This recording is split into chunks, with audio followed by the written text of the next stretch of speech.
Ug karon na napunta diri sa bukid kay mangupras ta ug mao ni akong naabtan diri namunot na sila. Ug dili day ni amo ang kuprasan kay angkol ni ug ako lang ang gipaadto diri sa bukid ug gipabantay sa nagkupras. Ug diri din sa sitio Takob. Ug ang katong amo ang sarili human naman tong kupras dito sa sitio Dalumay. So diri napunta sa sitio Takob ila angkol.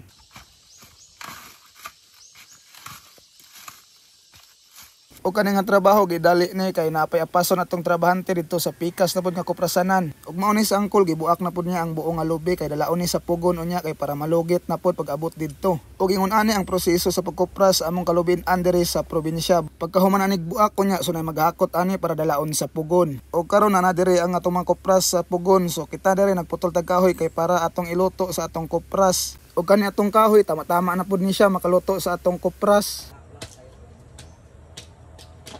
Og diri transition ta so naluto na atong kupras. So sa kingon nato ni karon ibutang sa sako. So mao ni atong mga trabante, mao po ni sila ang mokarga unya. Og ni mahal na pud ang kilo sa kupras diri sa amoa 84 na. Ug mao to gisaking na nila so kailangan jud siya dasokon kay para dili pud malugi ang sako ba para madasok jud kaayo kay para sulit pud ilang pagkarga kay kinilo man gud ang karga diri Kani atong mga trabante wala ni say kurat kay paryente ra nato ni. Ug mao jud ni ang ilang panginabuhian diri sa probinsya. Ug mao ni ilang gidak-an nga trabaho ug mao to anad na pud kay sila ani nga trabaho. Ug basic na lang kay ni sa ilaha. Ug diri human na nila gisaking so mao to gitahi na nila kay taud-taud ani kargahon na ug deliver na dito sa baybay. Ug mao ni ilan ang gikarga kay ato nang pesaron dito sa baybay. Ug sanay na pud ni sila sa pakargahay diri sa amoa kay mao na jud ni ilang nadak-an. Ug syempre kita pud diri dili pud ta palupig abi pa lang ug wala ta nasanay pud ani nga trabaho diri sa probinsya. Mga raga pud ta oy.